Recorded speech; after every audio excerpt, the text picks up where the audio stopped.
विधानसभा चुनाव में लोक जनशक्ति पार्टी रामविलास एनडीए गठबंधन के तहत हम लोग चुनाव लड़ने जा रहे हैं।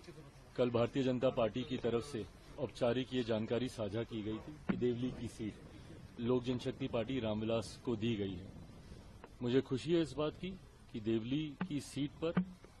लोक जनशक्ति पार्टी ने एक ऐसे प्रत्याशी को लड़ाने का फैसला किया है जिन्होंने निरंतरता में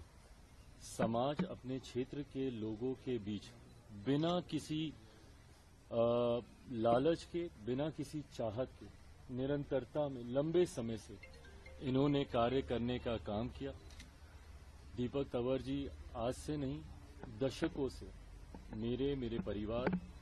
मेरे नेता आदरणीय रामविलास पासवान जी के विचारों, सिद्धांतों के साथ ये जुड़े रहे हैं और ये इच्छा न सिर्फ मेरी बल्कि मेरे नेता आदरणीय रामविलास पासवान जी की भी थी कि इनमें वो काबिलियत है, एक जनप्रतिनिधि के रूप में समाज की, क्षेत्र के लोगों की सेवा करने की भावना है इनमें और इनको जरूर मौका मिलना चाहिए। मुझे खुशी है कि आज लंबे समय के बाद इनको वो मौका मिला और उम्मीद ही नहीं पूरा विश्वास है कि गठबंधन के तहत देवली सीट से जो ये चुनाव लड़ने जा रहे हैं इनकी जीत तो सुनिश्चित है ही, बल्कि मैं मानता हूं कि एक बड़े मार्जिन से ये वहां से जीतेंगे। गठबंधन में तमाम साथियों का स्नेह, प्यार, आशीर्वाद इनको प्राप्त है और लोक जनशक्ति पार्टी रामविलास का हर नेता, हर कार्यकर्ता पूरी मेहनत के साथ न सिर्फ इस बात को सुनिश्चित करेगा कि दीपक जी की जीत वहां से हो, बल्कि एनडीए की हर एक प्रत्याशी की जीत। मैं ये मानता हूं कि जिस तरीके से मौजूदा सरकार के खिलाफ लोगों में आक्रोश है, पूर्व मुख्यमंत्री केजरीवाल जी की नीतियों से, उनके झूठे वादों से जिस तरीके से दिल्ली की जनता लगभग पिछले एक दशक से परेशान है, इस बार दिल्ली की जनता ने मन बना लिया है बदलाव का। प्रधानमंत्री आदरणीय नरेंद्र मोदी जी की सोच वाली सरकार इस बार दिल्ली में बनेगी और मैं मानता हूं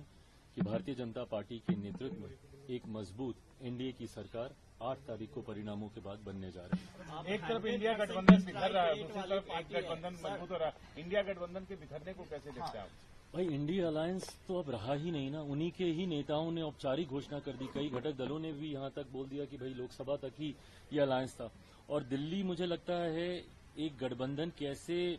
पूरी तरीके से बिखर सकता है उसका जीता जागता उदाहरण है। जहां आम आदमी पार्टी, कांग्रेस, ये सारे प्रमुख दल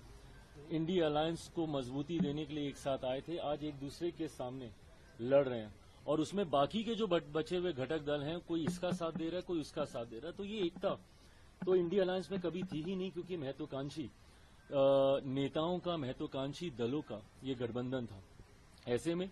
एनडीए का स्वरूप निरंतरता में और मजबूत होता जा रहा है। झारखंड में भी आपने देखा, हम लोगों ने मिलकर वहां पे चुनाव लड़ने का काम किया। दिल्ली में भी जनता दल यूनाइटेड हो, भारतीय जनता पार्टी हो, लोक जनशक्ति पार्टी रामविलास हो, मिलकर हम लोग चुनाव लड़ रहे हैं और मैं मानता हूं कि जिस तरीके से हरियाणा के परिणाम रहे, महाराष्ट्र के परिणाम रहे, उसी तरीके से एक लैंडस्लाइड विक्ट्री की ओर एनडीए और भारतीय जनता पार्टी बढ़ रही है।